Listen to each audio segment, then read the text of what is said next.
Sam Pitroda, जो कि राहुल गांधी का राजनीतिक गुरु है। ठीक है। और वही व्यक्ति है जिसने सिख नरसंहार के बाद में कहा था कि हुआ तो हुआ, अब क्या हुआ तो हुआ। और वही सिख प्रधानमंत्री खुद बोल रहा है कि इस धरती का, मतलब हिंदुस्तान का जो रिसोर्सेज हैं उनके ऊपर सबसे पहला अधिकार माइनॉरिटी में मुसलमानों का है। नेहरू जी को कौन सा बलिदान हुआ था, उसके बाद में इंदिरा जी का कौन सा बलिदान कहते हैं इसको।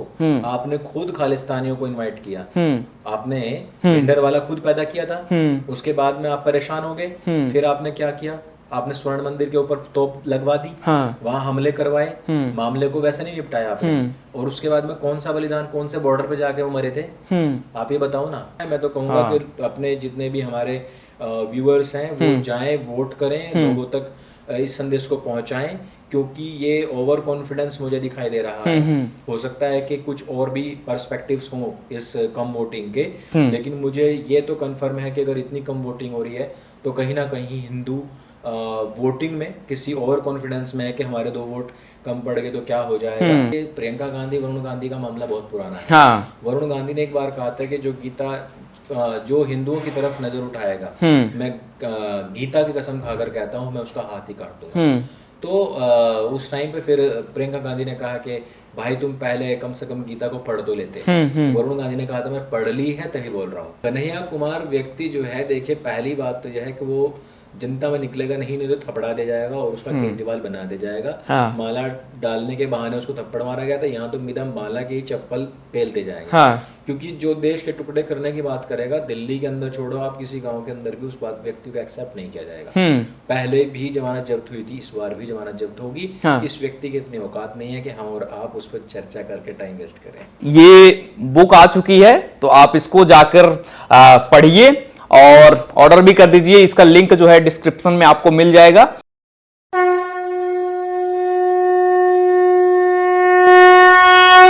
नमस्कार, स्वागत है आप सभी का जनता दरबार के इस खास एपिसोड में। हम हमेशा ट्राई यही कर रहे हैं कि जो है हमारे पॉडकास्ट में हमेशा नए मेहमान आ सकें, आपसे चर्चा कर सकें, और यही हमारा आप सबके साथ में वादा है कि हमारी कोशिश रहेगी कि हमेशा नए चेहरे आ सकें, जो देश में घटनाएं हो रही हैं उन पर क्या कुछ उनका विचार है, इन सब पर हम विस्तार से चर्चा करेंगे। और इस बार जो है फिर से हमारे साथ में आचार्य अंकुर जी उपस्थित हैं। सबसे पहले तो आपका बहुत बहुत स्वागत है, आपने हमें दोबारा से मौका दिया है। इस बार जो हम इस पॉडकास्ट की शुरुआत कर रहे हैं, जो देश में ढेर सारे मुद्दे चल रहे हैं और खास करके जो दूसरे चरण की वोटिंग हो चुकी है उसके बाद आपसे मुलाकात हो रही है, तो हम जानना चाह रहे हैं जो बयानबाजी चल रही है, जिस तरीके से माहौल बनाने की कोशिश हो रही है, उस पे क्या कुछ आप सोच रहे हैं। पिछली बार हम जो आपसे मुलाकात किए थे तो आपके बुक के बारे में चर्चा हो गई थी। इस बार आपकी बुक आ चुकी है, तो सबसे पहले क्या कुछ कहना चाहेंगे आप अपनी इस बुक के बारे में। 2.5 मोर्चे का चक्रव्यूह जो है हम पढ़ रहे हैं, टाइटल तो इसमें काफी कुछ लिखा है, लेकिन आपसे हम जानना चाहेंगे कि क्या कुछ इसके बारे में कहना चाहेंगे इस बार। जी, तो पहले तो बहुत बहुत धन्यवाद कि आपने मुझे एक बार फिर से मौका दिया। और दूसरी बात कि देखिए ये भी बहुत अच्छी बात है कि लास्ट टाइम जब आप आए थे तो उस टाइम इसका एकदम फाइनल हो रहा था, और अब की बार आए हैं तो अब शिपिंग भी स्टार्ट हो चुकी है जी। और लास्ट टाइम भी हमने ये बात की थी कि मुझे बट बाद में जान करके जब ये आ चुकी उसके बाद मुझे अच्छा लगा कि इसमें अध्याय 33 हैं और पेज 370 है। तो 33 का महत्व धर्म में है, 33 कोटि देवी देवता, और 370 का महत्व हम सभी जानते हैं कि देश के अंदर है जी। तो देश और धर्म को मुद्दा बनाकर ही मैंने किताब लिखी है, और देश और धर्म का जो एक अंक में जुड़ा हुआ एक जो महत्व होता है वो अपने आप ही कुछ ऐसा ईश्वरीय वो हुआ कि इसमें आ चुका है। दूसरी बात कि मैंने आज ट्विटर और अपने जितने भी अपने हैंडल्स हैं वहां मैंने सिर्फ इसकी विषय सूची डाली थी जी। और आप यकीन नहीं मानोगे कि विषय सूची देख करके जिसमें चैप्टर्स हैं 33, सिर्फ वो देख करके अभी तक के रिकॉर्ड बिक्री इस किताब की हो चुकी है एक दिन के अंदर। अभी तक, अभी 3 बज रहे हैं दोपहर के, और अभी तक रिकॉर्ड अभी तक की इसकी बिक्री हो चुकी है सिर्फ विषय सूची देख करके। तो मैं मानता हूं कि अगर हम अच्छा कोई काम करते हैं जी तो लोग उसकी सराहना भी करते हैं और उसको अपना सपोर्ट भी देते हैं, और वैसा ही हम चुनाव में भी देखेंगे। अगर कुछ अच्छा लगेगा लोगों को तो मुझे बहुत लोगों ने कहा कि ये बुक अभी जिन्होंने उसकी विषय सूची देखी कि इलेक्शन से पहले आनी चाहिए थी। हाँ। तो मैंने कहा कि देखो, मैं एक सामाजिक व्यक्ति हूँ, राजनीतिक व्यक्ति नहीं हूँ जी। और मैं राजनीतिक लाभ लेने के लिए किसी किताब को नहीं लिखा, और इस किताब के अंदर आपको कहीं पर भी राजनीति से प्रेरित कोई चीज नहीं मिलेगी। अगर कोई घोर कांग्रेसी विरोधी होगा या घोर मोदी विरोधी होगा, लेकिन सनातनी होगा, जो सनातन के रक्षार्थ कार्य करने की कोशिश कर रहा होगा, नहीं भी कर रहा होगा तो बस उसका नाम भी यदि सनातन धर्म से जुड़ा हुआ कोई हिंदू नाम होगा जी, तो भी उसके अंदर ये क्यूरियोसिटी जाग जाएगी कि भाई मुझे किताब पढ़नी चाहिए। हम थोड़ा सा विषय सूची की बात कर रहे हैं तो उसमें हमको सबसे ज्यादा एक अच्छा लगा कि पाकिस्तान जिन्नावाद, थोड़ा सा उसके बारे में बताएंगे कि क्या है उस। मैं दरअसल क्या था कि जब मैं इस किताब को लिख रहा था तो मुझे इसमें तकरीबन 50 ऐसी जगह थी हिंदुस्तान के अंदर जहां बार बार पाकिस्तान के लिए ऐसे प्रो पाकिस्तानी नारे लगे थे जी। तो जब मैं लिखना चाह रहा था तो इस किताब के अंदर ये आपने बहुत बढ़िया मुद्दा उठा दिया अपने आप से। तो जब आप इस किताब को पढ़ेंगे तो मैंने कहीं पर भी वो वर्ड नहीं लिखा है, तो मैंने जिंदाबाद जो वर्ड होता है उसको मैंने जिन्नावाद कर दिया जी। क्योंकि अगर मैं उसको अपनी कलम से लिखता भी हूं तो वो मेरे ऊपर भी एक तरीके से एकदम, मान लो उनकी शब्दावली में कह दो लानत है कि मैं लिख भी क्यों रहा हूं इस वर्ड को, मैं बोल भी नहीं सकता जिस शब्द को, मैं लिख भी कैसे सकता हूं। तो मैंने ये बताया है कि कब कब हमारे देश के अंदर मुसलमानों ने जो ये कहते हैं कि हमारा भी खून शामिल है इसकी मिट्टी में, वही लोग किस प्रकार से पाकिस्तान के लिए नारेबाजी करते रहे हैं। अच्छा। और वो हर एक चीज हमने पूरे फैक्ट के साथ में और उसके लिंक्स के साथ में, उसके जितने न्यूज हुई हैं, फिर साथ ही साथ बहुत सारे LKFCs हैं, यानी कि प्रेम दिवस के जो फैक्ट चेकर्स हैं, उन्होंने बहुत कोशिश करी कि हम इसको झुठला दें, लेकिन उसके बाद में फिर उनके जो जवाब थे वो आए, जो पुलिस अधिकारी थे उनके जवाब आए और उन्होंने बताया कि ये नारा लगा है। तो मैंने इस चैप्टर का नाम ये इसलिए रखा है कि ये केवल जिंदाबाद का नारा नहीं है, ये पूरा का पूरा इनका अपना एक जिन्नावाद है।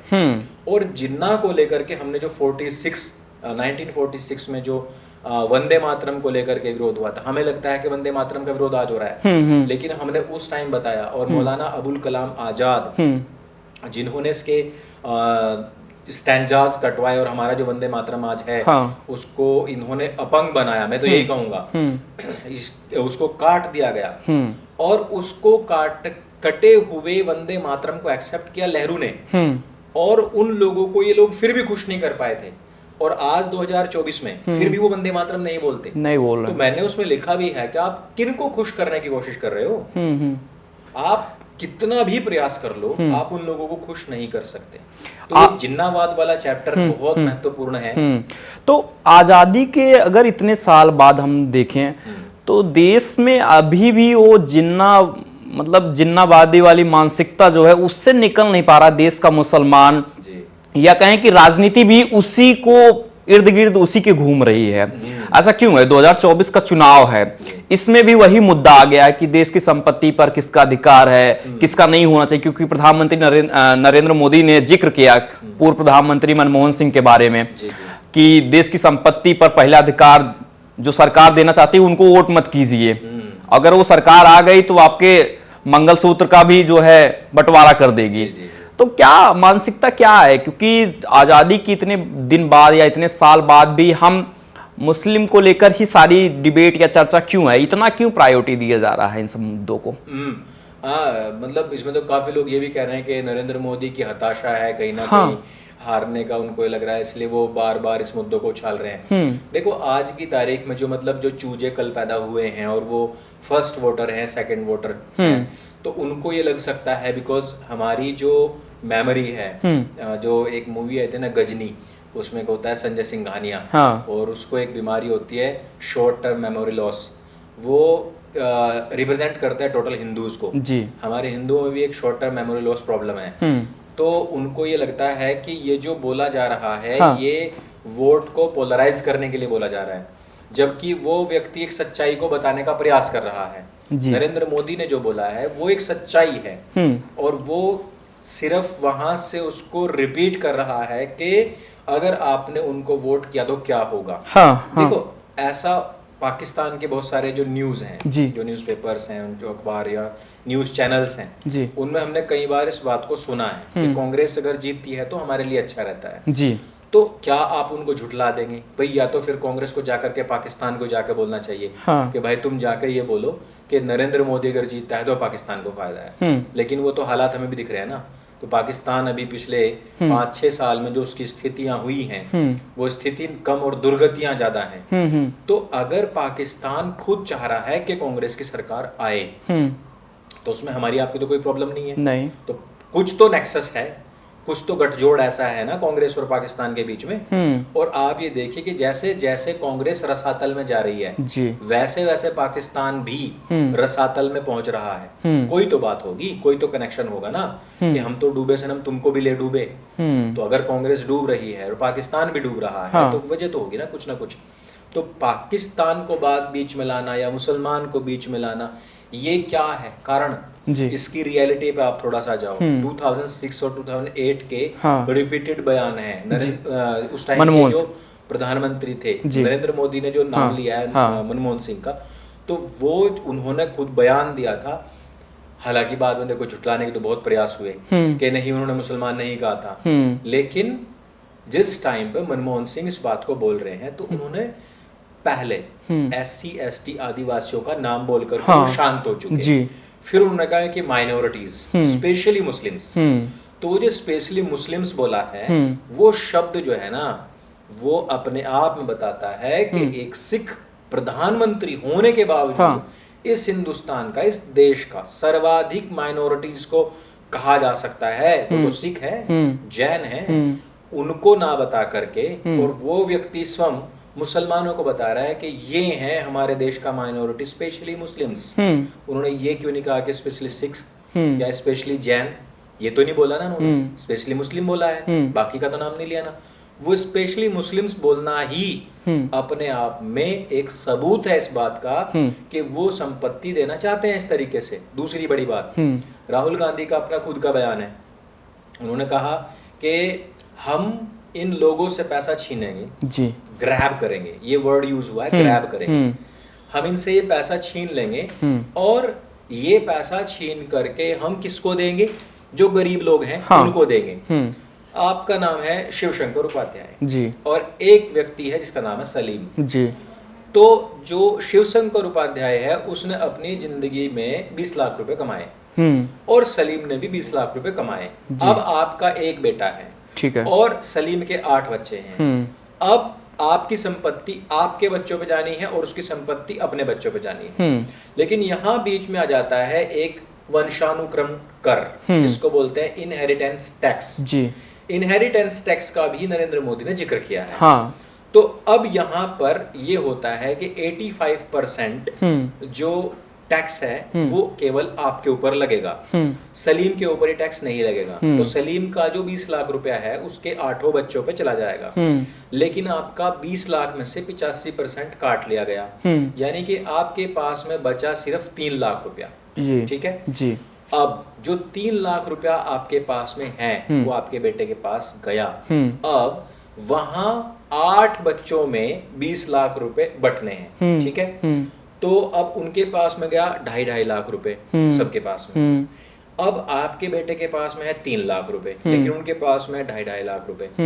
अब अगर कांग्रेस की सरकार आती है, उसको ये पता लग गया कि इसके बेटे के पास, यानी कि एक हिंदू के बेटे के पास में मुस्लिम के बेटे के पास से ज्यादा पैसा है, तो आपके बेटे से यानी कि हिंदू के बेटे से वो पैसा लिया जाएगा और उन सब में बांट दिया जाएगा। तो ये तो स्पष्टतया आज भी राहुल गांधी खुद बोल रहा है। इनहेरिटेंस टैक्स जो कि इंदिरा गांधी के जमाने में चला करता था और उसी को ही रिपीट करने की बात कही है अब सैम पित्रोदा ने।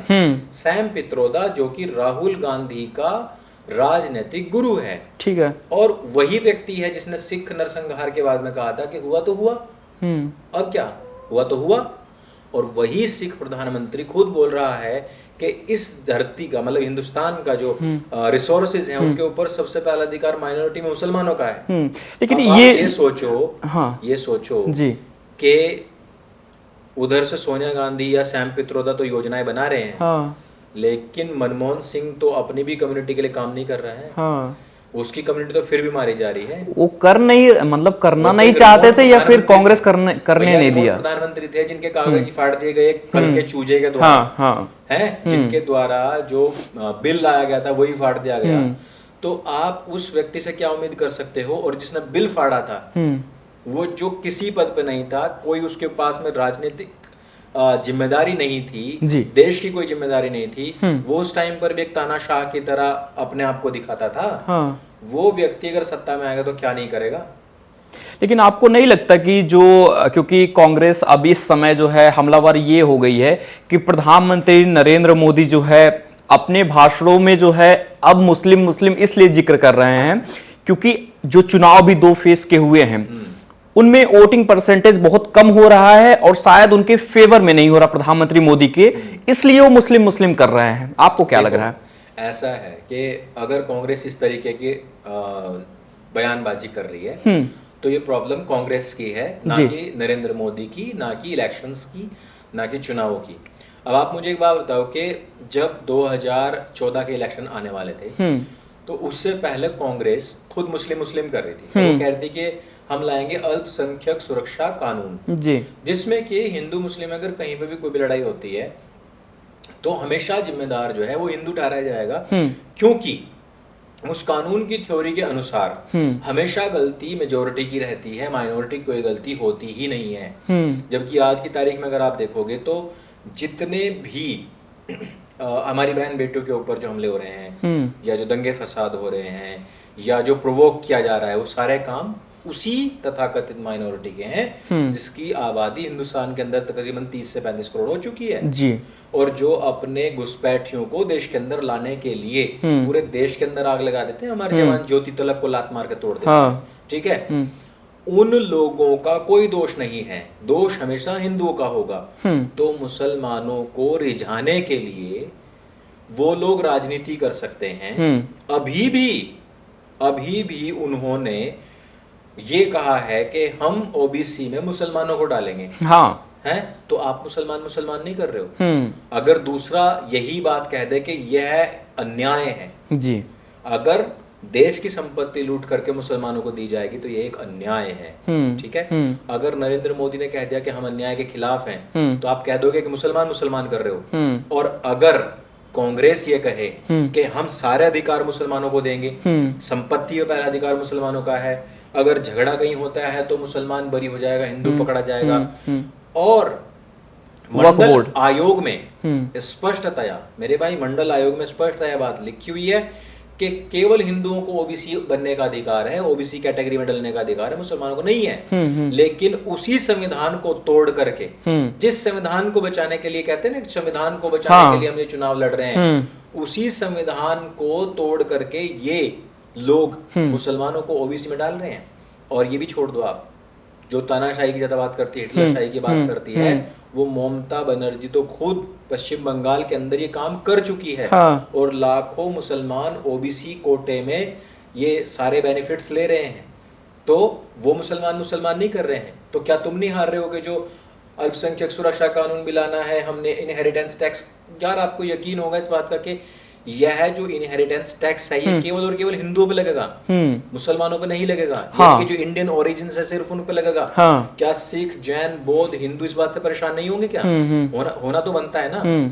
तो जो इन्वेडर्स थे, जो इस देश के ऊपर आक्रमण करके यहाँ के हमारे मंदिर भवनों को तोड़ करके, बहन बेटियों की इज्जतें लूट करके, उन पर यहाँ इन्वेजन करके पूरी तरीके से जो आए, उनको तो हम 100% अधिकार देंगे। और जो हिंदू हैं उनको हम दोयम दर्जे का नागरिक बना देंगे। उनके ऊपर हम टैक्स की भरमार कर देंगे, उनके मंदिरों पे टैक्स लगाएंगे, उनकी जमीनों पे टैक्स लगाएंगे, और उनका कोई भी पर्सनल कानून नहीं होगा, बल्कि मुसलमानों का पर्सनल लॉ होगा। दूसरी बात कि वक्फ बोर्ड एक्ट बना करके आपने कि जहां भी ठप्पा लगा देगा मुसलमान, वहीं सारी जमीन उनकी। तो आप ये बताओ कि क्या मुसलमानों को उन लोगों ने स्ट्रॉन्ग नहीं किया? पूरे देश के अंदर मैक्सिमम सबसे ज्यादा जमीन किस संस्था के पास में है? वक्फ बोर्ड के पास में। अगर प्राइवेटली देखा जाए तो मेरे भाई वो मुसलमान नहीं कर रहे थे।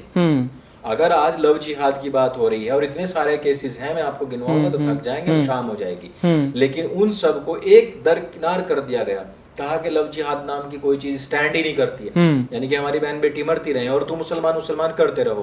और मुसलमान मुसलमान करने के बावजूद भी अगर नरेंद्र मोदी ये बात कह देगा कि भाई ये अन्याय हो रहा है हिंदुओं के साथ, तो तुम कहोगे कि मोदी ने मुसलमान मुसलमान कर रहा है। नहीं, अभी नेहा वाले मामले में भी यही चीज हुआ, जो कर्नाटका में मामला हुआ उसमें भी यही दिखाने की कोशिश, उसमें ये कहा गया कि नहीं ये लव जिहाद का मामला नहीं। जो कर्नाटका के गृह मंत्री हैं उन्होंने कहा कि नहीं ये लव जिहाद का मामला नहीं है, बिल्कुल भी ये नॉर्मल घटना है, इसको जानबूझकर ऐसा दिखाया जा रहा है। क्या कहेंगे उस पे? देखो, मैंने वही बात बताई ना कि कर्नाटक से ही तो हमारे LKFC आते हैं, बंगाली घुसपैठ का जो है, तो वहां पे तो उन लोगों ने फिलहाल एक प्रोपेगेंडा चलाया हुआ है कि उनकी सरकार है, और ये वही स्टेट है जहां कांग्रेस ने पूरे जोर लगाए थे कि मुस्लिम लड़कियों को हिजाब का अधिकार मिलना चाहिए, और उसके अधिकार के लिए उन्होंने खूब लड़ाई लड़ी।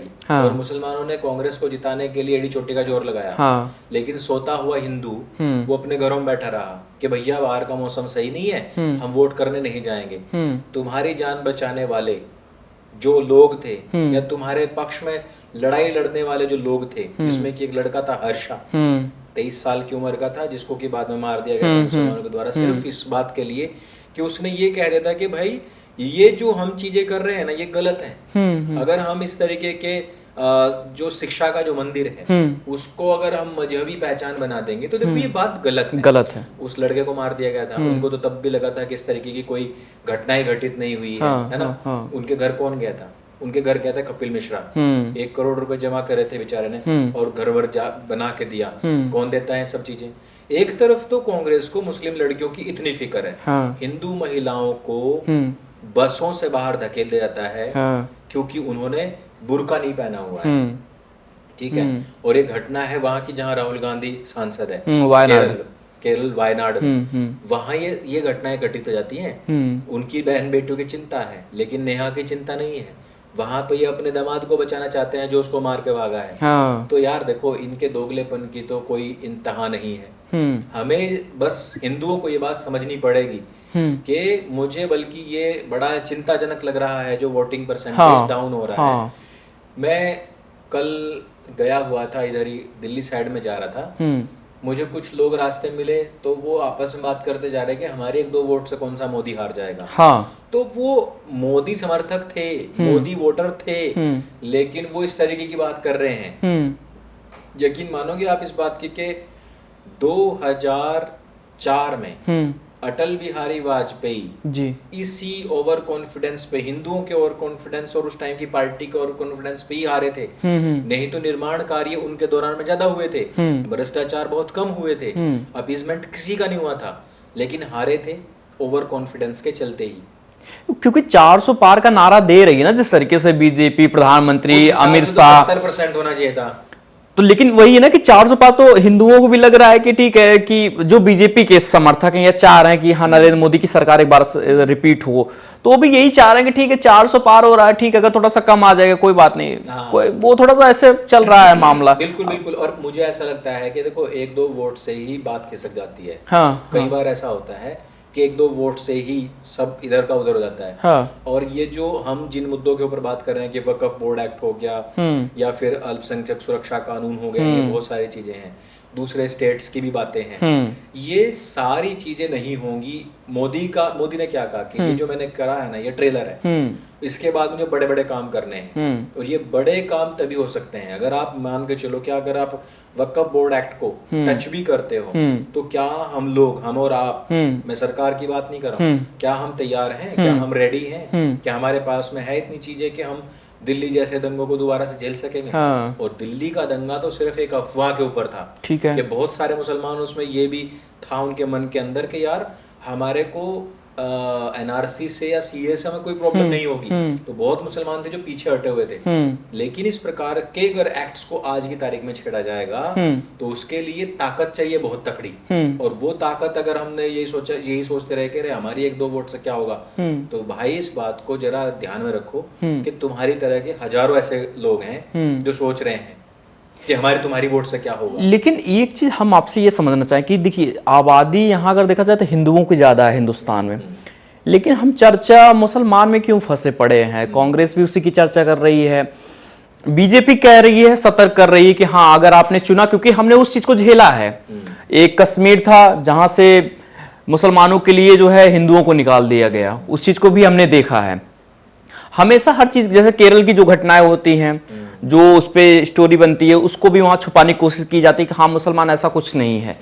इतना जो चीजें हो रही हैं मुस्लिम मुस्लिम मुस्लिम हर जगह, क्या इससे क्या होने वाला है? क्यों कांग्रेस को हिंदुओं की नहीं सुननी है, या ऐसा दिखाना है कि नहीं नहीं हम हिंदुओं की सोच रहे हैं लेकिन सोच नहीं रहे हैं जो दिख रहा है उनका? देखिए ऐसा है कि अगर हम टोटल स्पीच सुनेंगे किसी की, हाँ, नरेंद्र मोदी की आप दोनों स्पीच सुनोगे तो उसमें उन्होंने एक स्टैंजा था, वो एक जगह पे आकर उन्होंने ऐसा बोला था। उसके अलावा जो उन्होंने उसमें बोला तो उसमें उन्होंने बताया कि हमने कितने हाईवे बनाए हैं, हाँ, हमने कितने लोगों को राशन दिया है, हमने कितने घरों तक नल से पानी पहुंचाया है, हमने कहाँ तक ऑप्टिकल फाइबर पहुंचाई है, हमने जो सोलर एनर्जी पे हमने कितना काम किया है, हर 5वें दिन के आसपास एक महाविद्यालय खुलता है, हमने कितने एम्स दिए, हमने कितने एयरपोर्ट्स दिए, हमने जीडीपी को कहाँ ले जाए ले जा चुके हैं, अर्थव्यवस्था हमारी कहाँ स्टैंड कर रही है, और प्रति व्यक्ति आय कितनी बड़ी है। तो पूरा जो उनका रहा, मतलब जो उनका स्पीच है या उनके जो भाषण है वो रहे उतने, लेकिन एक जगह आकर के उन्होंने अवेयर करने का काम किया।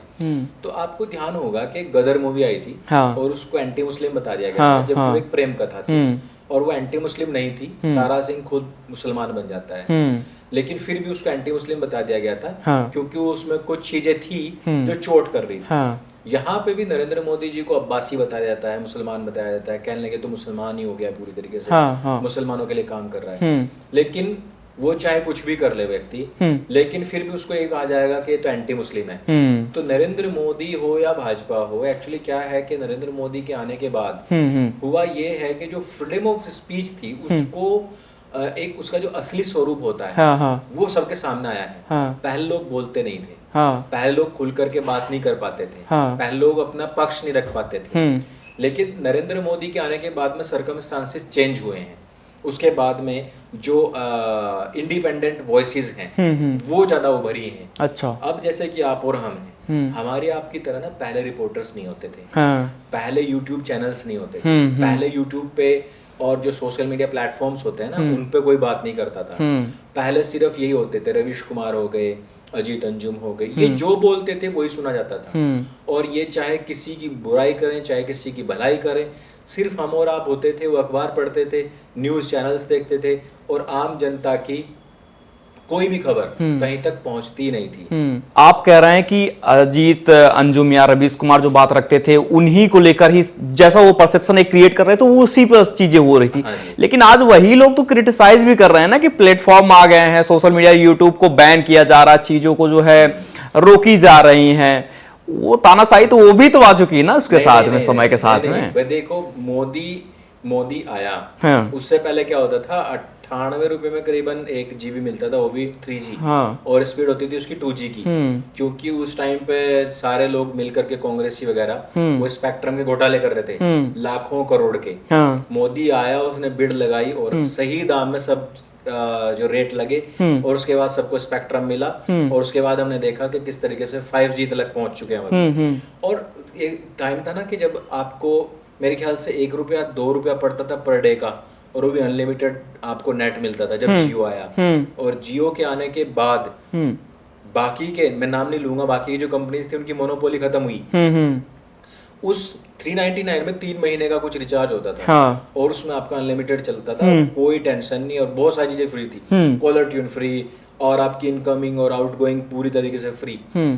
उसके बाद आकर के सोशल मीडिया उभरा है, उसके बाद आकर के यूट्यूब रिपोर्टर और ये आपकी ग्राउंड रिपोर्टिंग आई है, वो रिपोर्टिंग अगर ना होती तो आज की तारीख में पुण्य प्रसून वाजपेयी, अभिसार शर्मा, अजीत अंजुम और या फिर करण थापर और आपकी ये अरफा खानम शेरवानी, रवीश कुमार, ये कहाँ जाते? इनके तो चैनल छूट चुके थे।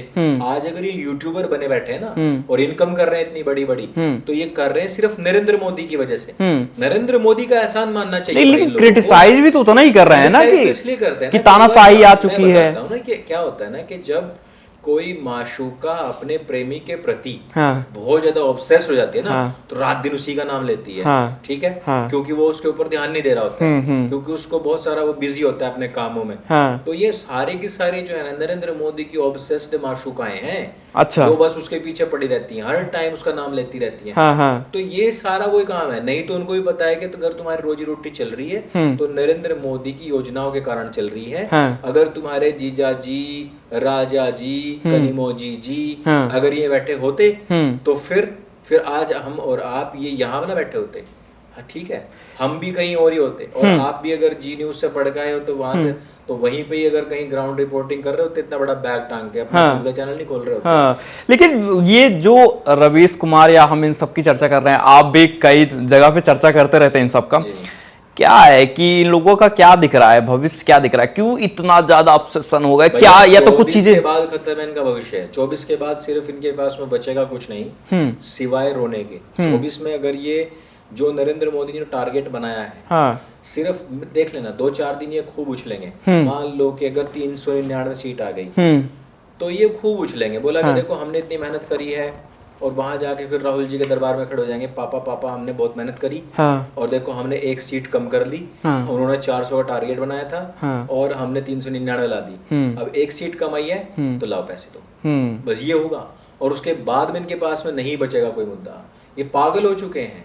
हिंडनबर्ग एक कंपनी जो अडानी के खिलाफ झूठा प्रचार कर रही थी, रवीश कुमार इतना पागल हो गया था, वो गाजियाबाद चला गया हिंडन नदी के पास, हिंडन नदी बोलो हिंडन नदी, वो देखा था वीडियो। तो वो ये पागलपन की जो पराकाष्ठा है ना, ये अभी और ऊपर जाने वाली है। इन लोगों का पूरी तरीके से जो है ना, ये ऊपर का जो माला है ये ध्वस्त होने वाला है। 24 के बाद नहीं बचने वाला इनके पास कुछ। तो 24 के बाद वही तो ये समझ में नहीं आ रहा कि 24 के पहले तानाशाही का पूरा रवैया बताया गया। एक मामला आया सूरत से, वहां से मुकेश दलाल बीजेपी के उम्मीदवार थे, वो जीत गए, कोई वोटिंग नहीं हुई, कुछ भी नहीं हुआ, बीजेपी का सांसद वो बन के तैयार हो गए हैं। एक तो पहले ही मतलब चुनाव 24 का फाइनल नहीं हुआ, एक सांसद पहले से तैयार बैठा है। तो तानाशाही तो यही है ना, यही दिखाने की कोशिश हो रही है कि कहीं जहां सूरत में तो ऐसे जीत गए, बाकी जगहों पर जो है कहीं बुर्का की चेकिंग हो रही है तो कहीं रुकवाया जा रहा है, या फिर हो रहा है वोटिंग तो वो जानबूझ के बस दिखाने के लिए हो रहा है। उस पे फिर यही होता है ना कि देश में माहौल ऐसा तानाशाही वाला पूरा बनाया गया है कि भाई ऐसे देखो इनके सांसद जीत रहे हैं। अब वो लोकतंत्र में क्या बारे में देखो क्या है कि ये तो बात ये बनाई जा सकती है, भैया गुजरात है, गुजरात में उन्होंने ऐसा कर लिया, लेकिन नॉर्थ ईस्ट में अगर आप जाके देखोगे तो वहां काफी सारे ऐसे सांसद हैं जो निर्विरोध बन गए हैं, और वहां तो नरेंद्र मोदी की कभी चली भी नहीं है, उसको उसका स्टेट भी नहीं है। तो इवन वहां तो आज तक कांग्रेस की सरकारें रही हैं। भाई मैं फिर से वही कहना चाहूंगा कि जो महामूर्ख लोग होते हैं ना, उनको आप कोई भी जवाब देकर संतुष्ट नहीं कर सकते। ठीक है, जब इनके ऊपर पहले टैक्स की रेड पड़ी थी तब इन्होंने ये नहीं बताया कि हमने टाइम से टैक्स फाइल नहीं किया था, बस इन्होंने कह दिया कि हमारे सारे अकाउंट फ्रीज कर दिए गए। ये अपनी गलती कहीं नहीं बताएंगे। अभी भी देख लेना आप, इलेक्शन के बाद ये कहेंगे कि ईवीएम हैक हुई है, ये नहीं कहेंगे कि राहुल गांधी जो स्टार प्रचारक था कांग्रेस का वो अभी यहाँ है ही नहीं, वो बैंकॉक घूम रहा है, या फिर आप मूर्खों जैसी बात कर रहे हो, या फिर आप ध्रुव राठी की वीडियो शेयर करके सोच रहे हो कि हमारा प्रचार प्रसार हो रहा है। एक और कोई लड़की थी उसका मसीहा बना लिए हैं पूरे एकदम ध्रुव राठी को, तो वहां अब ये कहने लग जाए कि हाँ भैया ईवीएम हैक कर ली है, प्रचारक तुम्हारे हैं नहीं, किसी किसी के वीडियो शेयर के जो सोशल मीडिया के हैं, या कोई टिकटॉकर हो गए उनके वीडियो शेयर करके आप सोच रहे हो कि हमारा प्रचार हो जाएगा। भाई ऐसे नहीं होता है। आप अपने मैनिफेस्टो में दिखाओ कि हम इस राष्ट्र के लिए क्या करेंगे, हम हिंदुओं के लिए क्या करेंगे, उनके वेलफेयर के लिए क्या करेंगे, हम काशी के लिए क्या करेंगे, हम मथुरा के लिए क्या करेंगे। ये हमारे सेंटिमेंट्स की बातें हैं। आपने उनको हमेशा इग्नोर रखा। नरेंद्र मोदी को आप देखोगे वो काशी, मथुरा, अयोध्या की सबकी बात करता है, वो विकास की बात करता है, वो मेडिकल की बात करता है, और वो हिंदुओं के सेंटिमेंट की बात करता है। और जिन चीजों के बारे में हम और आपको नहीं पता है, जो इतिहास में कहीं विलुप्त हो चुकी हैं, वो उनकी भी बात करता है। तो भाई कहाँ तक किसको रोक सकते हो आप? मुसलमानों की कहाँ बात करते हैं मोदी? नहीं, मुसलमानों के लिए, अरे यार वो सबका साथ सबका विकास की बात कर रहा है बंदा, और बात करे ना करे, सबसे ज्यादा अगर आपके राशन में अगर किसी का परसेंटेज है, तादाद में उतना प्रतिशत नहीं है जितना कि उनको वेलफेयर में मिल रहा है। सबसे ज्यादा मकान उनके बन रहे हैं, सबसे ज्यादा बच्चों के वजीफे उनको मिल रहे हैं, सबसे ज्यादा उनके बच्चे हायर एजुकेशन में जा रहे हैं, और उनके बच्चे अभी सेलेक्ट होकर के आगे बढ़ रहे हैं, मकान सबसे ज्यादा उनके बन रहे हैं। इस चीज को लेकर तो हम परेशान हैं कि भैया नरेंद्र मोदी जी चुना हमने, 1% वोट नहीं मिलना आपको, तो आप 35% लोगों के जो है मकान बनवा दे रहे हो। तो ये चीजें हैं ऐसी कि वो व्यक्ति अनबायस्ड तरीके से काम तो करता है। नरेंद्र मोदी जो है वो ये सोच के नहीं कि भैया ये फलानी कौम के हैं तो मैं काम नहीं करूंगा। वो कोई इस्लाम का पैगंबर नहीं है कि वो सोचेगा, या फिर कोई टिकटॉकर नहीं है कि मैं अगर गिव अवे करूंगा तो फिर मैं सिर्फ और सिर्फ अपने लोगों के लिए करूंगा। वैसा नहीं होता है। तो नरेंद्र मोदी के बारे में अगर ये कहा जाए कि जो 2014 से जो उनकी राजनीति देखी जा रही है, प्रधानमंत्री नरेंद्र मोदी मुस्लिम को लेकर इतना जिक्र नहीं करते थे अपने भाषणों में। नहीं, लेकिन ऐसा नहीं है। नरेंद्र मोदी ने हमेशा इस्लाम को लेकर के, मुसलमानों को लेकर के उनका बहुत स्पष्टीकरण है उनके दिमाग में, और उन्होंने पहले भी कई बार इस तरीके की चीजें कही हैं, पहले भी उन्होंने इस बात का जिक्र किए हैं। और आप अगर उनका पूरा का पूरा पहला अगर वीडियोस आप देखोगे तो बहुत क्लियर तरीके से करते हैं। गुजरात में उन्होंने ये बातें रखी हैं। वो बस ये कहते हैं कि हम किसी तरीके से किसी का भी स्पेशल ऐसे तुष्टीकरण नहीं करेंगे कि भैया पहला अधिकार मुसलमानों का है। वो कहता है बंदा कि भैया मैं अगर काम करने के लिए निकलूंगा तो मैं सबका करूंगा, किसी का एक का नहीं करूंगा। लेकिन इस बार सबका साथ सबका विकास वाला नारा गायब सा दिख रहा है। इस बार थोड़ा सा देखो ऐसा है कि उससे ना हम जैसे लोग भी बहुत परेशान थे कि भैया सबका साथ सबका विकास वो चलो ठीक है, लेकिन आपने फिर कह दिया सबका विश्वास। विश्वास तो आप जीत ही नहीं सकते। वो मैंने स्पेशली अपनी किताब में ना पूरी बुक में ही मैंने इस बात को कई बार डिस्क्राइब किया है कि बहुत लोगों ने कोशिश करी उनका विश्वास जीतने की। विश्वास तो देखो आप जीत नहीं सकते, उसकी आवश्यकता भी नहीं है। वो तो राहुल ही जीतेंगे, बस वो तो राहुल ही जीत सकते हैं। वो सिर्फ एक कौम का विश्वास वो जीत चुके हैं। तो सब लोग अभी भी कहते हैं कि राहुल भैया ही आएंगे, राहुल भैया ही आएंगे। अच्छा, जैसे हम लोग जब ग्राउंड रिपोर्ट पे भी जाते हैं, जैसे जो मुस्लिम वर्ग है, जो जनता दरबार के जो व्यूवर्स हैं वो देखते होंगे, जब हम मुस्लिम किसी ऐसे व्यक्ति से बात कर रहे होते हैं तो उनके साथ में ये चीज हम देखने को मिलता है कि राहुल गांधी प्रधानमंत्री नहीं बने हैं, तब भी उनको लगता है कि नहीं राहुल गांधी को ही प्रधानमंत्री बनना चाहिए। ऐसा क्या है, क्यों ऐसा मतलब रहता है कि नहीं राहुल गांधी सबसे बेस्ट हैं, कांग्रेस ही बेस्ट है, मोदी कुछ भी कर दें, उनको राशन दे दे। चाटुकारिता, चमचागिरी और पिद्दीपना, इन सब की अगर पराकाष्ठा आपको देखनी है तो उस वोटर में आप देख सकते हैं जिनको ये लगता है कि ये व्यक्ति जिसको ये तलक नहीं पता कि गेहूं का पौधा होता है या पेड़ होता है, जिस व्यक्ति को 36 बोलना आता और वो 35 बोलता हो, तो उसमें प्रधानमंत्री की जिनको शक्ल दिखती है वो वही लोग हैं जो चाहते हैं एक्चुअली कि हमको इस देश के ऊपर ऐसा मूर्ख कोई शासक चाहिए, उसके बाद हम शासन कर सकते हैं अपना। तो एक ऐसा मूर्ख शासक थोप करके हिंदुस्तान के ऊपर, और उसके बाद में फिर अपने मन की करनी है ताकि कोई रोक टोक ना हो, ताकि कल को कोई शिवशंकर उपाध्याय या कोई अंकुर आर्य आकर के अपनी आवाज़ ना उठा सके, हम जिसको चाहे जहाँ चाहें रेत सकें, और फिर भी हमारे घर के ऊपर बुलडोजर ना चले। कोई भी ऐसा शासक ना बैठे, ऐसा कोई प्रधानमंत्री ना हो, ऐसा कोई शासन करने वाला शासनाध्यक्ष ना हो कि जो हमारे द्वारा किए गए कुकृत्यों पे मुखर होकर बोल सके जो हमारे लव जिहाद को लव जिहाद कह सके, जो कह सके कि वक्फ बोर्ड को समाप्त करना है, ऐसा नहीं चाहिए। नहीं वो चाहिए। व्यक्ति चाहिए जो कह सकता हो कि इस देश के संसाधनों पे पहला अधिकार मुसलमानों का है, जो कहे कि वक्फ बोर्ड को हम और ज्यादा सख्त बनाएंगे जिससे कि आप और ज्यादा जमीन हथिया सको। ऐसा व्यक्ति चाहिए जो कहता हो कि हिजाब पहले किताब बाद में, जैसे कि कर्नाटक में हुआ। हाँ, कर्नाटक में। वो व्यक्ति उन लोगों को चाहिए जो केरल की तरह सड़क पर गायें काटने की अनुमति दे सके। वो लोग उन्हें चाहिए जो कांग्रेस के झंडों के बीच में इस्लामिक और पाकिस्तानी झंडे फहरवा सकें। उनको वैसे लोग चाहिए। इसलिए पता उनको भी है कि राहुल गांधी किस प्रकार के मेंटल स्टेटस और आईक्यू का व्यक्ति है, पता उनको भी है कि ये मूर्ख व्यक्ति है, लेकिन उनको इसलिए चाहिए ताकि वो अपने मन की कर सकें। अच्छा जी। आपको लगता है कि जो अभी 2024 का चुनाव आ रहा है, 400 पार का नारा बीजेपी दे रही है, कितना सीट आपका अनुमान चल रहा है? देखो पहले से बहुत ज्यादा आएंगी, ठीक है।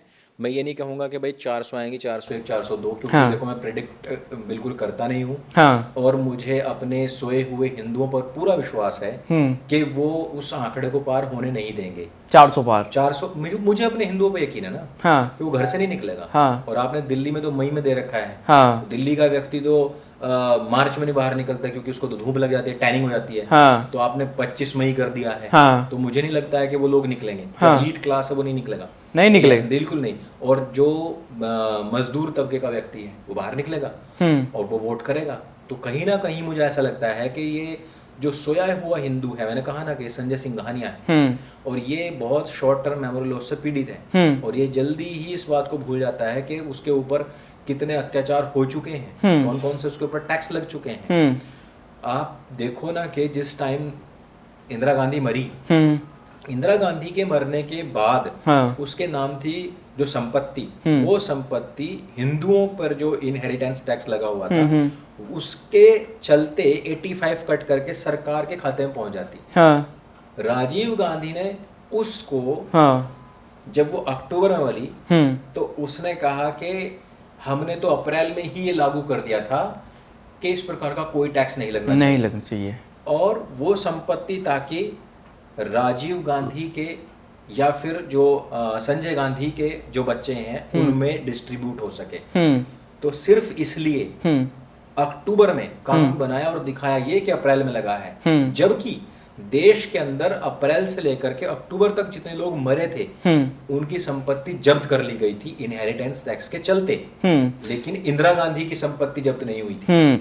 लेकिन ये कहा जाता है कि जो आप इंदिरा गांधी की बात कर रहे हैं, तो प्रियंका गांधी ने भी अपने एक लेटेस्ट भाषण में ये कहा कि ये हमारा ही परिवार रहा है जो युद्ध के दौरान जो है अपने सोने चांदी के जो आभूषण थे उन सबको जो है ऐसा किया कि पूरे युद्ध में लगातार चीजें ऐसी हुई हैं कि जो है गांधी परिवार ने अपना सोना चांदी सब दे दिया।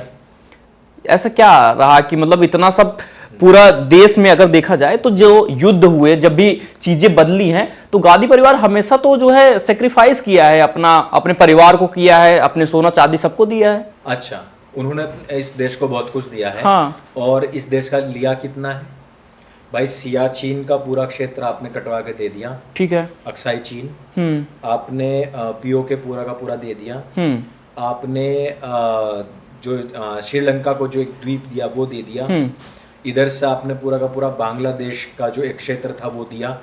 71 में बांग्लादेश का बंटवारा जो हुआ उसके बावजूद भी मुसलमानों की घुसपैठ आपने दी हिंदुस्तान के अंदर। उसके बाद आपने मुसलमानों को स्पेशल अधिकार दिए, उनका अपना पर्सनल लॉ बोर्ड बना कर दिया, आपने वक्फ बोर्ड एक्ट दिया, आपने संविधान में संशोधन किया। जो लोग कह रहे हैं ना कि हम संविधान को बचाएंगे, संविधान में सबसे ज्यादा संशोधन किसने किया भाई? सबसे ज्यादा संशोधन तो कांग्रेस ने किया। संविधान को खत्म करने का, जो उसकी आत्मा थी उसको समाप्त करने का काम किसने किया? कांग्रेस ने ही तो किया। उसमें ये स्पेशली डाला गया कि मुसलमान जो है वो अपने बच्चों को कुरान आदि पढ़ाने की व्यवस्था कर सकता है स्कूली शिक्षा के साथ में, लेकिन हम लोग गीता, रामायण या वेद, दर्शन, उपनिषद नहीं पढ़ सकते। इस देश का कितना कुछ नहीं लिया उन्होंने भाई। संपत्ति उन लोगों के पास क्या ही संपत्ति थी? नहर पर काम करने वाले लोगों को नेहरू कहा जाता था, और वो आज इस देश के सबसे अमीर राजनीतिज्ञ लोग बने बैठे हैं। उन लोगों की पैठ आप देखो, दिल्ली के अंदर उनकी द्वारा कब्जाई हुई जमीन देखो, पाकिस्तान को इन लोगों ने कितना सपोर्ट किया वो देखो। लैंड के आधार पर अगर आज देखा जाए तो जितने डिस्प्यूटेड लैंड्स हैं वो सारे के सारे किसने पैदा किए? लिट्टे संगठन किसने पैदा किया? जो तमिलनाडु की जो समस्या थी वो किसने पैदा की थी? खालिस्तान समस्या किसने पैदा की थी? पंजाब के अंदर जो अनरेस्ट था किसने पैदा किया था? इवन ये छोड़ दीजिए आप, गुजरात के अंदर जिस टाइम पर 84 की मैं बात कर रहा हूँ, जिस टाइम कांग्रेस की सरकार थी, वहां पर इन्हीं लोगों ने हिंदुओं को आपस में लड़वाया था आरक्षण के कारण। उसके बाद में हिंदू मुस्लिम दंगे करवाए थे जानबूझ करके। मुरादाबाद के अंदर पाकिस्तानी लोग आकर के यहाँ के निवासी बन चुके थे और इन लोगों ने ध्यान भी नहीं दिया था उस बात के ऊपर, यानी कि बंटवारा हो गया, उसके बावजूद भी इस देश को एक इस्लामिक राष्ट्र की तरह ट्रीट किया गया। तो मैं ये कह रहा हूं कि उन्होंने क्या दे दिया? मंगलसूत्र दे दिया, तो इसमें किसकी कमी है भाई? आपने 95% तक इनकम टैक्स लगाया था इस देश के ऊपर। आपने सर्वाधिक महंगा गेहूं बेचा, आपने महंगाई चरम पर पहुंचा दी, उसके बावजूद भी आप डिफेंस को मजबूत नहीं कर पाए। दूसरी बात कि एक ऐसी महिला जिसने विवाह नहीं बल्कि निकाह किया हो और उसका नाम भी बदल करके मैमूना बेगम कर दिया गया हो और जिसके पति का नाम भी फिरोज खान हो, उसके गले में मंगलसूत्र देखा है कभी आपने? तो मंगलसूत्र जब हमने आज तक उसके गले में देखा ही नहीं, तो मंगलसूत्र दान कहां से कर दिया? लेकिन ये बोलने की तो पराकाष्ठा होती नहीं। नहीं, लेकिन ये कहा जाता है कि जो है कई इलाकों में ऐसा होता है कि हाँ, जहां मंगलसूत्र या चोरी, कौन सा इलाका भाई? इनके घर में कौन सी चोरी हो रही है? स्मृति ईरानी जी को देखो आप, वो हिंदू हैं, उन्होंने एक ईरानी पारसी व्यक्ति से शादी करी है, लेकिन उन्होंने अपने रिचुअल्स के अनुसार तो मंगलसूत्र उनके गले में है, वो डाल के चलती है ना। उनके अलावा भी बहुत सारी ऐसी महिलाएं हैं। ये कहाँ की थी? तो इलाहाबाद उत्तर प्रदेश की थी ना, तो वहां तो पहनते थे ना। वहां तो ये भी नहीं कह सकते आपके साउथ की तरह या फलाने राज्य की तरह हम तो पहनते ही नहीं है। तो कभी आपने मैमूना बेगम जी के गले में कभी मंगलसूत्र देखा हो तो बताओ? नहीं, वो तो तस्वीर नहीं दिख रही जो वायरल भी हो रही है, उसमें कहीं ऐसा कुछ दिख नहीं रहा है। तो लेकिन अभी अगर घूम के फिर अगर केंद्र सरकार पे आए, दिल्ली की बात करें, तो यहाँ पे दिल्ली में इस बार जो है कन्हैया, दूसरी बात ये कहते हैं कि हमारे लोगों ने बलिदान दिया। नेहरू जी को कौन सा बलिदान हुआ था? उसके बाद में इंदिरा जी का कौन सा बलिदान कहते हैं इसको? आपने खुद खालिस्तानियों को इनवाइट किया, आपने इंडर वाला खुद पैदा किया था, उसके बाद में आप परेशान हो गए, फिर आपने क्या किया? आपने स्वर्ण मंदिर के ऊपर तोप लगवा दी, वहां हमले करवाए, मामले को वैसे नहीं निपटाया आपने। और उसके बाद में कौन सा बलिदान, कौन से बॉर्डर पे जाके वो मरे थे? आप ये बताओ ना। लेकिन उसके बाद में राजीव गांधी कौन से देश की लड़ाई लड़ रहे थे भाई? उन्होंने लिट्टे समस्या को पैदा किया, खुद से उन्होंने अपने हाथ में लिया सारा मुद्दा। जो कुछ यहाँ जो हमारे इंडियन तमिल थे, इंडियन तमिल का जो श्रीलंका के अंदर वहां के जो स्थानीय लोगों के साथ में, यानी कि जो बौद्ध थे वहां के, सिंघली जो लोग थे, उनके साथ जो डिस्प्यूट चल रहा था, उसके अंदर एक तरीके से कहो कि बचकाना दिमाग लगा करके पूरे मामले को खराब किया। और इस वजह से फिर उन लोगों ने कहा कि हम इसी व्यक्ति को टारगेट करेंगे। तो राजीव गांधी को जब बम से वो भी जो भी कुछ हुआ उस टाइम, तो उसमें कौन सा बलिदान और कौन सी शहीदी दे दी उन्होंने? सारे मामले यार आप लोग बिगाड़ रहे हो, अच्छे खासे चलते देश के मामले को आप बिगाड़ते हो। वो लोग कुछ कर देते हैं, एक्शन का रिएक्शन, तो आप कहते हो हम तो शहीद हो गए। ऐसा नहीं होता है यार। ऐसा तो फिर मतलब आधी से ज्यादा जितने भी झगड़े होते हैं, रोड रेज होते हैं, उनमें जितने मरने वाले लोग हैं सारे शहीद हैं।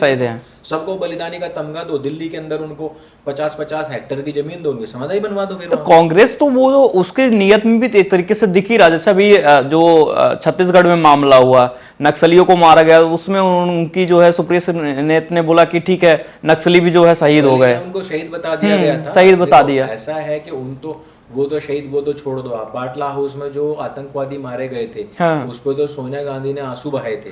तो सुप्रिया ने तो फिर भी एक मान के चलो कि चवन्नी छाप चमची है, उसको तो टिकट भी नहीं मिला बेचारे को, इतना गाली गलौज करने के बावजूद भी।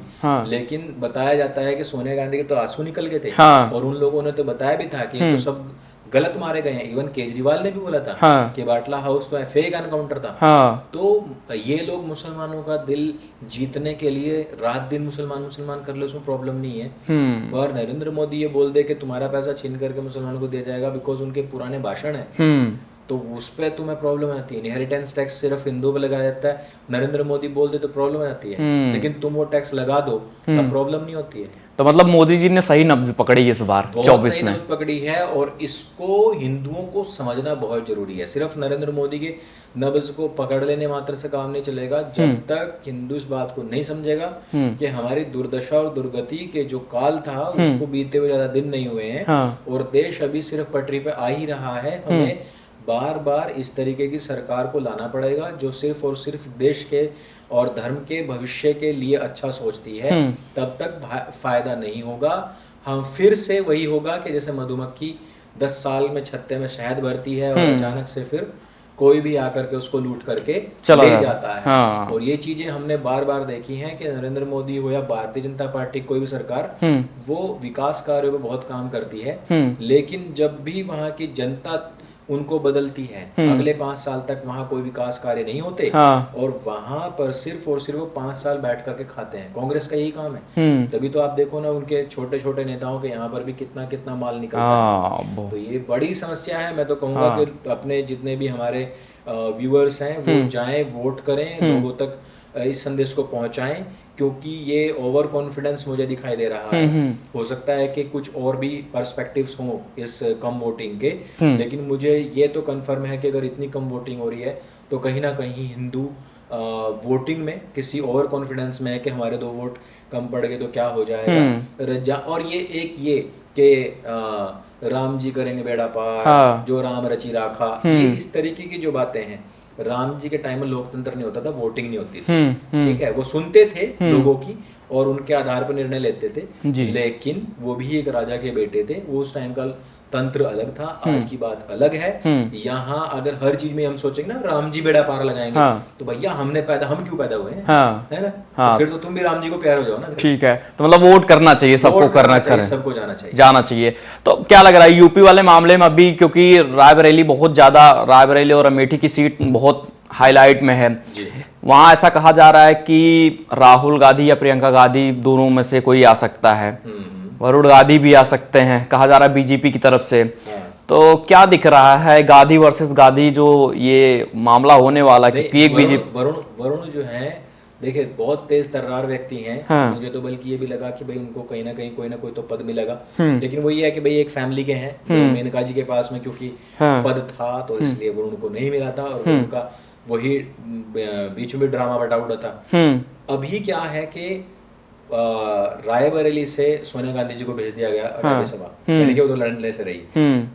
प्रियंका गांधी को भी कोई ऐसा नहीं लग रहा है कि वो कहीं से चुनाव लड़ेंगी या कुछ ऐसी चीज हो, लेकिन अगर रायबरेली से वरुण गांधी को खड़ा कर दिया गया तो पक्का मान के चलिए आप, वरुण गांधी ही जीतेंगे, वरुण गांधी जीत जाएंगे। यस, क्योंकि वहां देखो क्या है ना कि अभी जो पृष्ठभूमि स्मृति ईरानी ने बनाई हुई है वो बड़ी जबरदस्त है। अच्छा। जो अमेठी के विकास कार्य हुए हैं उसको देख करके रायबरेली के लोगों में एक नई आकांक्षा पैदा हुई है कि हमें इसी प्रकार की सरकार को, इसी प्रकार के लोगों को, जनप्रतिनिधियों को चुनना चाहिए। वरुण गांधी आए तो बहुत अच्छा होगा, आना चाहिए। आपको क्या लगता है कि अगर वरुण गांधी, क्योंकि ऐसा भी कहा जा रहा है कि बहन के सामने भाई के नाते वो लड़ेंगे नहीं, ऐसा कुछ भी खबरें आ रही हैं। ऐसा था कि ये प्रियंका गांधी वरुण गांधी का मामला बहुत पुराना है। वरुण गांधी ने एक बार कहा था कि जो हिंदुओं की तरफ नजर उठाएगा, मैं गीता की कसम खाकर कहता हूँ मैं उसका हाथ ही काट दूंगा। तो उस टाइम पे फिर प्रियंका गांधी ने कहा कि भाई तुम पहले कम से कम गीता को पढ़ तो लेते। वरुण गांधी ने कहा था मैं पढ़ ली है तभी बोल रहा हूँ। अच्छा। तो ये तो एक्चुअली जुबानी जो वार है, युद्ध है, ये बहुत पुराना के टाइम का है।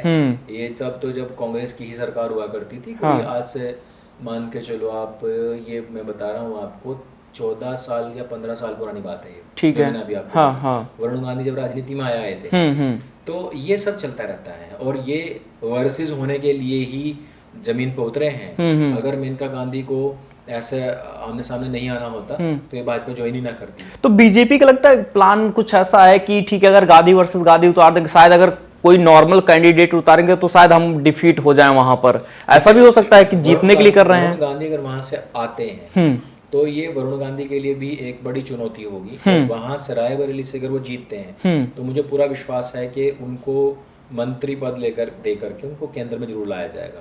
तो उसमें कोई, मैं मानता हूँ कि इसमें कोई बुराई नहीं है। बहुत जगह ऐसा होता है यार, हस्बैंड वाइफ एक दूसरे के खिलाफ लड़ते हैं। बहुत सारी सीट इस बार भी ऐसी है।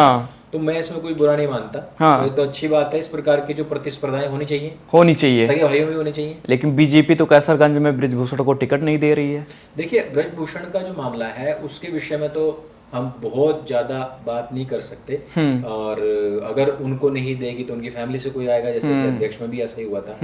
और दूसरी बात यह है कि अभी उस पर बहुत ज्यादा क्लियर हुआ नहीं है। उस चीज पे मैं बात करूं कि उस पर बहुत ज्यादा क्लियर नहीं हुआ है। हाँ। कि उनको ही दे रही है या किसी और को दे रही है, नहीं दे रही है। लेकिन लगता है कि अगर नहीं देती है तो नुकसान भी है बीजेपी का वहां से। देखो, ऐसा होता है कि लाभ हानि राजनीति में लोग सोच के चलते हैं, ठीक है। और ये पहले से ही, क्योंकि आपने देखा है कि क्षत्रिय पूरे नाराज हैं कि हमारे लोगों को नहीं दिया जा रहा है, या नाराज है, मतलब हमारे लोग बहुत नाराज हैं, बायकॉट भी चल रहा है। और मैं मानता हूँ कि इस तरीके के जो बायकॉट्स हैं एक व्यक्ति का अधिकार है, अगर उनको लग रहा है ऐसा। बस मेरा तो एक चीज पे है मेरा, कि किसी व्यक्ति ने लिखा था कि हमें सिर्फ अब हमारी कौम के लोग चाहिए, तो मैंने कहा कि तो वोट भी फिर अपनी कौम के ही लो, क्योंकि दूसरा व्यक्ति तो ऐसा है नहीं कि भैया दशकों तक सिर्फ तुम्हारी वर्क करियर नौकरी चाकरी करता रहेगा। उनको भी मौका मिलना चाहिए, शब्दों का चयन थोड़ा सा सही हो जाए तो मैं मानता हूं कि बाकी किसी चीज में कोई गलत नहीं है। बीजेपी अगर किसी को अपीज करने का और किसी को डिमीन करने की कोशिश करेगी तो वो तो कम्युनिटी देखो उसका विरोध करेगी।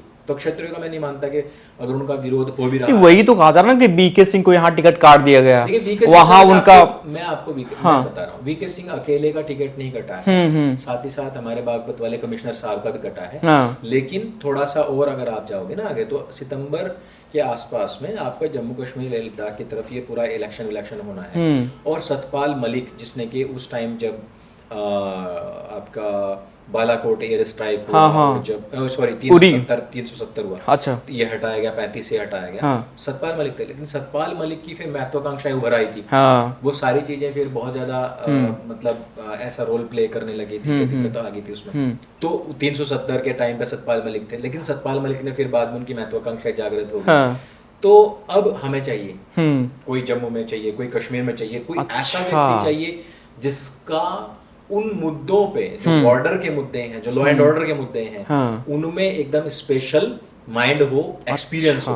अब जनरल साहब के अलावा आपको कौन मिलेगा? और वहां आपको राज्यपाल बना के भेजना, तो यहाँ सांसद बना के तो कोई फायदा नहीं है। तो आप ये मत सोचो कि एक ऐसे स्ट्रैटेजिक व्यक्ति को, ऐसे एक सुप्रीम माइंड के लोगों को, जैसे सतपाल सिंह बागपत वाले हो गए या ये हो गए, इनको ऐसे डंप कर दिया जाएगा। भाई वो सुपर स्टार प्रचारक अभी भी हैं, वो वोट लेने के लिए जा रहे हैं। तो आप अपने घर में बैठ के ये ना करो कि हमारी कम्युनिटी को ये कर दिया गया, वो कर दिया, तो हम बिट्रे कर देंगे, हम ये कर देंगे, हम सबक सिखा देंगे। वो देखो करते रहो, क्योंकि आप यहाँ से यहाँ तक का देख रहे हो, जो मैं देख रहा हूँ वो दूर तक का देख रहा हूँ। तो मैं आपके इस विरोध प्रदर्शन में शामिल नहीं होऊंगा। मैं आपका लोकतंत्र का अधिकार है कह के आपका सम्मान करता हूँ, लेकिन ये नहीं मैं करूंगा कि उनको टिकट नहीं मिला तो बस खत्म हो गया। नहीं भाई, ऐसा नहीं है। अगर वो उस एज ग्रुप में आगे के 75 से ऊपर हो चुके तब उनको बाहर किया गया तो बात अलग है। अगर नहीं है तो इस बात का आप ध्यान रखना कि जम्मू कश्मीर में आने वाले समय में जो गवर्नर होंगे वो इन दोनों में से ही होंगे। अच्छा, तो मतलब ये जो ठाकुर बिरादरी मतलब विरोध कर रही है, उनको ये समझना चाहिए कि प्लानिंग जो 2047 वाली प्लानिंग बना रहे हैं मोदी जी, तो उसमें ये भी प्लान होगा शायद। मैं ये कहना चाहता हूँ कि क्षत्रियों ने हजारों साल इस देश के ऊपर राज किया है। राजनीति आपको आती है, आप शतरंज के खिलाड़ी हो, आप युद्धों के खिलाड़ी हो, आप बहुत आगे तक की योजनाओं के बारे में जानते हो। अगर आप नहीं जानते तो सिर्फ आप हाड़ी हो। हाड़ी वो होता है जो हल चलाता है। हल चलाने वाला सिर्फ यहाँ से वहां तक का देखता है। जो राजपूत होता है ना, वो राजपुत्र होता है, वो क्षत्रिय होता है, वो सिर्फ यहाँ से यहाँ तक का नहीं सोचता।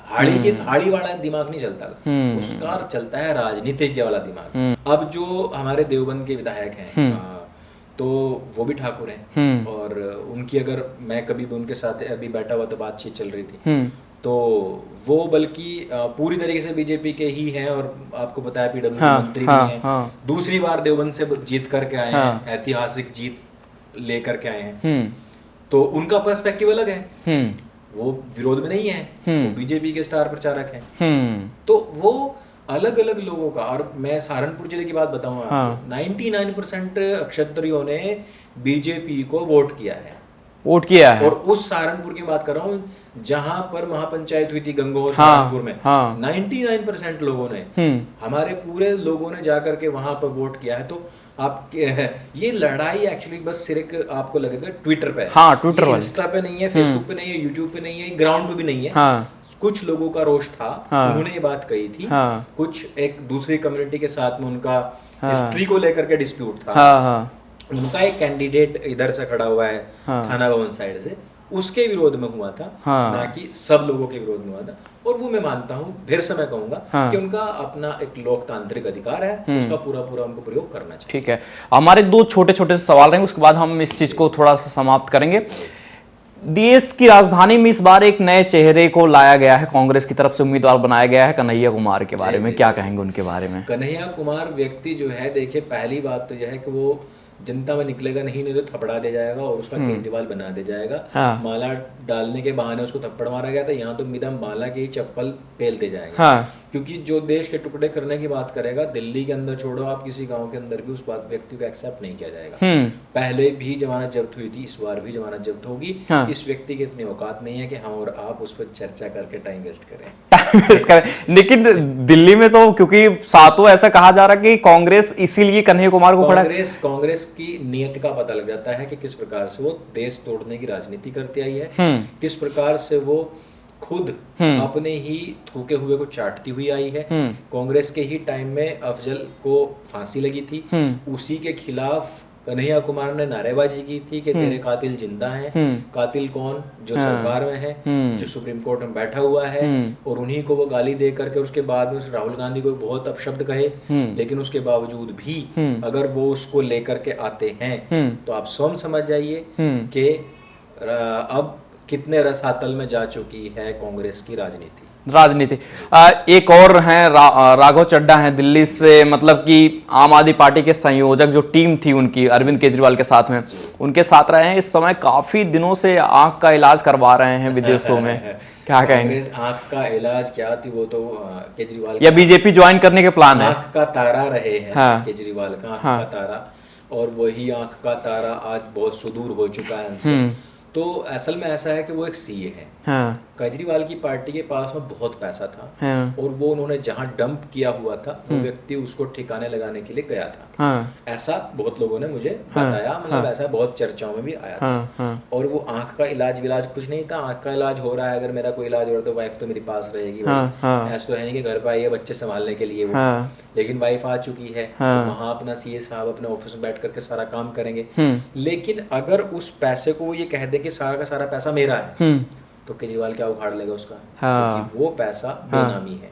तो ऐसे में उस व्यक्ति का अब पॉलिटिक्स को लेकर के ये पर्सपेक्टिव जो है वो चेंज होता जा रहा है। अच्छा। और इस तरीके की बहुत जो संभावनाएं लग रही हैं, जो मतलब आकांक्षाएं लोगों की जो लग रही हैं, जो कहते हैं कि वो आइडिया लगाना, तो वो जो ये लग रहा है वो ये है कि या तो वो पंजाब के अंदर अपनी एक नई पार्टी खड़ी करेगी, क्योंकि भगवंत मान भी नहीं चाहता कि मेरे ऊपर एक सुप्रीम सीएम रहे। हाँ, हाँ। दूसरी बात ये है कि वो बीजेपी ज्वाइन करे और इसमें आकर के डायरेक्ट कोई बड़ा पद ले। वो 2024 इलेक्शन के चुनावों का जो परिणाम होगा उस तक का वेट करेगा। अच्छा। उसके बाद में देखा जाएगा कि वो किस तरफ उसका रुख जाता है। स्वाति मालीवाल भी उनके साथ में विदेश में काफी दिनों से हैं। वो तो बहुत पुराने लोग हैं। हाँ। मनीष अगर बाहर होता तो वो भी वहीं होता। मनीष अगर बाहर होता ना, अच्छा, तो वो भी वहीं पर होता। जितने भी इनके स्ट्रैटेजी करने वाले लोग थे वो वहीं पे होते। लेकिन उसके लिए ये काम अच्छा हो गया कि जितने बड़े बड़े लोग थे वो सारे जेल में हैं। हाँ। और वो अपना अकेला वहाँ खेल रहा है। तो मुझे मतलब ये मैं नहीं कह रहा, ये पुख्ता नहीं मैं कह रहा हूँ। हाँ। लेकिन जो एक तरीके से जो आइडियाज लग रहे हैं वो इसी तरीके के हैं कि वो सारे पैसे को ठिकाने लगाने गया था पर वो डकारने के प्रयास में। हाँ। जी। तो मतलब पैसे का घोलमोल है, बस सारा खेल ही पैसे का है जी। सरकार जितना मतलब आबकारी में जितना घोटाला किया है, शिक्षा में जितना घोटाला किया, रोजाना फटकार लग रही है केजरीवाल को, तो ये सारा खेल कहाँ है? सब पैसे के लिए तो करते हैं, सब पैसे के लिए है। तो एक लास्ट सवाल ये रहेगा कि 400 पार बीजेपी का नारा दे रही है, बीजेपी सरकार दे रही है, उनके सांसद दे रहे हैं, जो सब दे रहे हैं, विपक्ष कितने पार हो रहा है इस बार? विपक्ष अब की बार होगा 40 पार। 40 पार जी।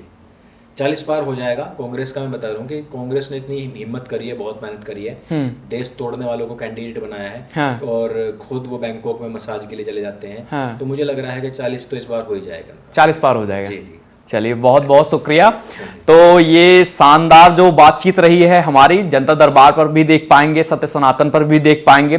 कैसा लगा आपको ये जरूर बताइए। और साथ ही ये बुक आ चुकी है, तो आप इसको जाकर पढ़िए और ऑर्डर भी कर दीजिए। इसका लिंक जो है डिस्क्रिप्शन में आपको मिल जाएगा।